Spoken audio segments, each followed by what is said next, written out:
Hey everybody, welcome back. It's episode 124 of Bucs UK TV. It's the final week of the regular season, week 18. My brain still can't quite get around the maths of how many weeks that works out to be, week 18.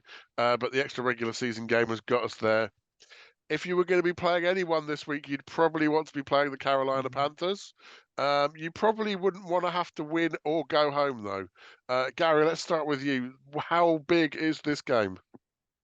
Oh, well, clearly biggest game of the season. If there is a must-win game, this is a must-win game. Win and you're in, I think, is the expression, isn't it? And absolutely, you bang on. You would always pick the Carolina Panthers, but then again, it's a division game, so they know us, we know them. We're playing in Charlotte. We just need to come out the dressing room, unlike the Saints game. Yeah, I mean, Marianna, we saw the Panthers lose 26-0 in the Expansion Bowl against the Jacksonville Jaguars. I'm not sure if we're still allowed to call them expansion teams. I'm probably just really rather old now. But I mean, this is not a team that we would have faced in years prior in terms of the Panthers, is it? Well, I mean, they've already locked in the first pick, I believe, in the draft due to the various trading situations and so forth. So they've given that away to Chicago, I think. But I mean, they're not good, but we have a tendency to play down to teams, and I think when this game came up last time, I said it then, and I'm going to say it again. Todd Bowles is on the hot seat on this one. You cannot lose to a team that is basically finishing last in the league when you've got your divisional title chance in your own hands, and you could make it into the playoffs, and you can't lose the last two games of the season when you've got things in your own hands, and we need to win this game. And I just put Todd Bowles on the hot seat for this. This is his do or die game. So it's kind of a little bit poetic that it's the last game of the season, I guess. Well, we hope it's not the last game of the season. We hope we're heading into the playoffs. Tim, do you think Marianna's right? It's on the one hand, it's like we've had such a slump in the middle of the year that clearly Bowles has lost some of his fans in certain quarters of the supportership. But at the same time, if it win and go into the playoffs, is it slightly bizarre to be talking about getting rid of a coach that's got you to the playoffs? No, I don't think it is, to be truthful. He never displays the passion that you want to see in a coach. If a game needed players to be kicked around, Sunday was the game, and he never displayed that type of passion. Neither did any of the other coaches that I could see on the side. If we go into that game, don't put down Carolina. Any team can beat anybody on any given Sunday, and they ran us quite close only just a few weeks ago. I'm watching some of the highlights. Bryce Young is improving. The only issue is he's got nobody to improve with. That's a problem in that team. There's so much lack of talent on it that the poor lad doesn't know what's coming at him. Will it save Bowles' job even if we make the playoffs? No, because it's going to be tough then once we get there to get through round one, and I think he needs to win a playoff game to survive. Okay, so that's where we think we're drawing the line. Gary, Tim mentioned the lack of talent that the Panthers have got. I will say, parity is what it is. Any given Sunday, I think this is quite a good running team. I think this is a team that we would struggle to contain the run. Normally, the Bucs have been very good against the run. What do you think the key for us to stop the Panthers is? I think Tim alluded to Bryce Young, his improvement. It comes down to the old story. You've got to get pressure on the quarterback. If you do that, we know our run defense is pretty good. It's not very often that they run away from us. Chuba Hubbard is hardly it's hardly Derrick Henry in his heyday. We just need to get pressure.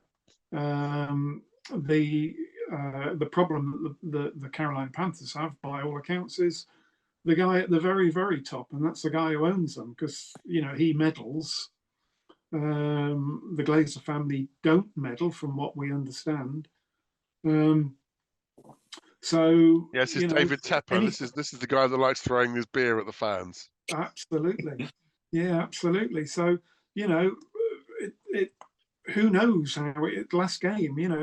These guys who are going to be playing for Carolina who will never set foot on a football field again, and they know that. So they're going to be trying extra hard. Are they going to mail it in? Who knows what's going to happen? That is, yeah, it's a powerful incentive, isn't it? Playing for your career, playing for your job. Yeah, it's absolutely. a very harsh sport at this time of year. Yeah, even if it's just for them to look to see if they can sort of move to another team. There's going to be players going into free agency, and they've definitely got something to play for. So it's any given Sunday, isn't it? It really is. Yeah. And I guess, Marianna, carrying on that thing, there's probably some Bucs that are thinking about being on the bubble. I mean, is this going to be a motivator for JTS, for example? I think I hate to say it, because I've tried to back JTS, but I think JTS might have already missed his chance. I think it was yourself pointing out the other day. He looks to be making his pay now on special teams. He seems to have already moved heavily out of the rotation. He was only coming in kind of in the later stages of the game. So JTS may have already passed that point. But absolutely, there'll be some Buccaneers that will be playing for the shirt as well, because if we do or if we don't win this, they still need to prove themselves and prove new contracts. We're always looking forward towards the draft and where we're going to improve. The one player that I would say that I'm going to back now, and I hope that we do keep hold of for next season, but it will very much depend on the Todd Bowles situation, is Baker Mayfield, because I've liked how he's played for us, and I don't think we're in the situation to pick up a QB, and I'd like to see him play another season with us. I really think he can go somewhere. I can see Gary nodding. Tim, are you on board with that? Yeah, I agree. There are a few, we talked about some of the youngsters playing for their jobs, but this could potentially be, in the next couple of weeks, the last games of Mike Evans and Levante David in Buccaneer shirts. And everybody on this call, and all the Bucs UK and Bucs fans everywhere, hope that doesn't happen. They get re-signed. But it's a business in the end. And Antoine Whitfield you can put on that list, unfortunately, as well. Absolutely. Yeah. Absolutely. This is a big time of year for a lot of players. Antoine Whitfield could become the highest paid safety. Can we afford that? Mike Evans will want his money. Can we afford everything again? There's always somebody who misses out. And there's a lot of dead money still floating around. I'm sure we're probably still giving Brady, Gronk and others plenty of cash. Yeah, absolutely. The salary cap will go up, of course, but, we are not in a position, we need more than one player to really compete. Again, we've got to get a pass rusher from somewhere. So does that come from the draft or whatever? So we'll see what happens. Yeah, and you'd hope that as many people are poaching from us in new free agency, we might be poaching from others as well. And I haven't yet got to the point of the season where I'm so depressed I'm looking at the list of emerging free agents. But Marianna, I'm sure you're much better informed than me. Presumably there are some big names around the league we might be thinking about. Honestly, I'm trying to hold off myself until we get to the end of the season. I like to see the season out and hopefully some playoffs through. But yeah, there's always some big names floating about. Personally, I think in terms of our defense, and particularly if again looking to specifically to Sunday's game, I think Antoine Winfield, even if he didn't turn up on Sunday, I think you'd say based on his entire season's output, he is the one player that deserves to get paid. Mike Evans, I own a 13 shirt. I love the guy to pieces, but he's one that I could see leaving and going elsewhere, particularly if we don't win this game. He hasn't looked happy at times. I think that's because he is a business player, and he always, once he gets into the game, he looks business. That's his how his game style has always been. He's never been a player necessarily sitting, cheering on the sidelines. He's game face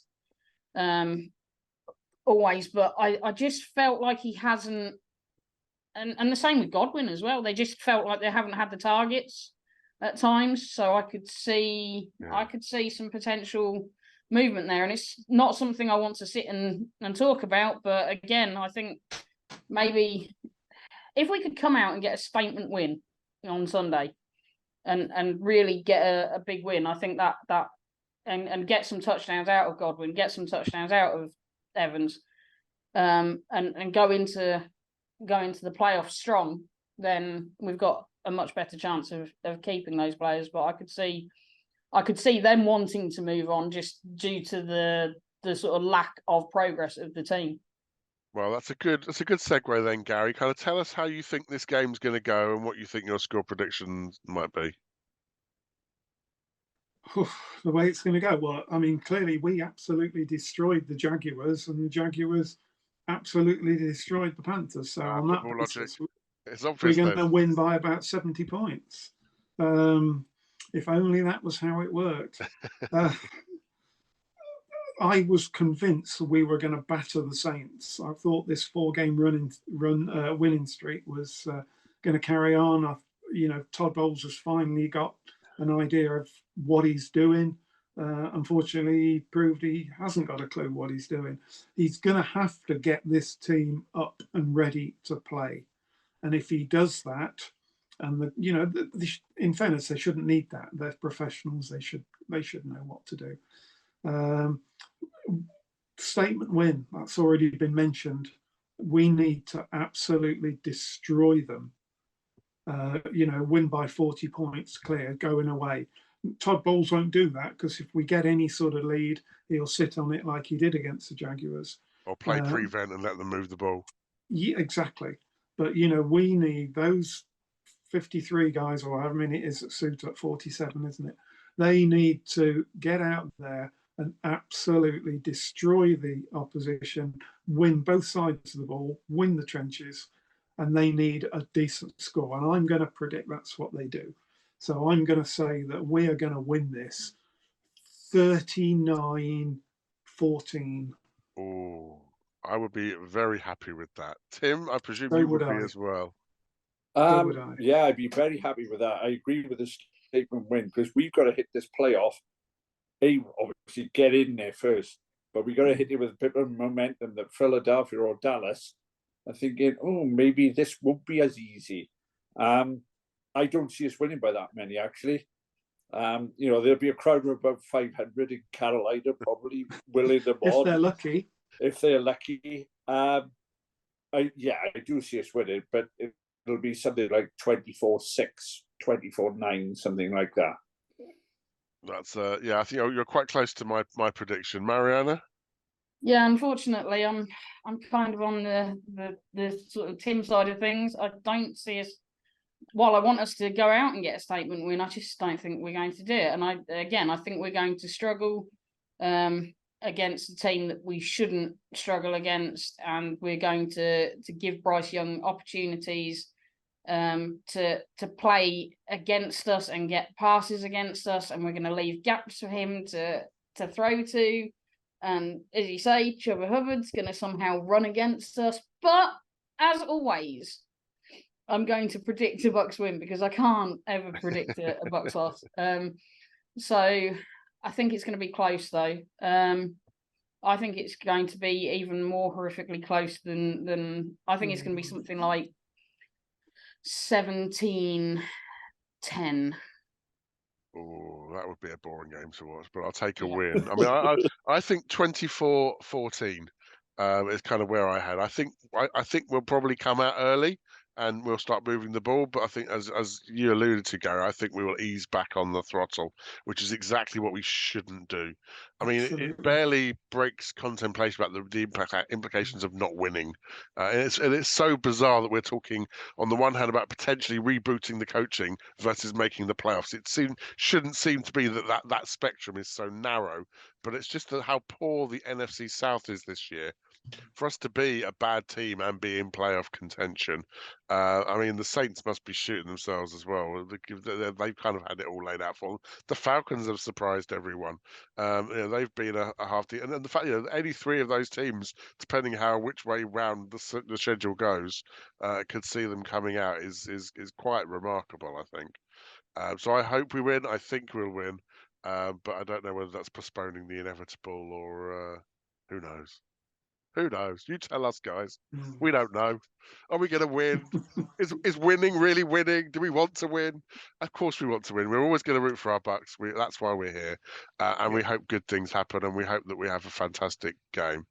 I hope you have enjoyed watching. Tell us what you think the result ought to be. You've heard from Tim, Gary, Marianna, and myself. We look forward to reviewing this game next week, being positive, and having another game to preview. That's what we live for. So we'll see you next time. And until then, go Bucs. Go Go Bucs. Bucs.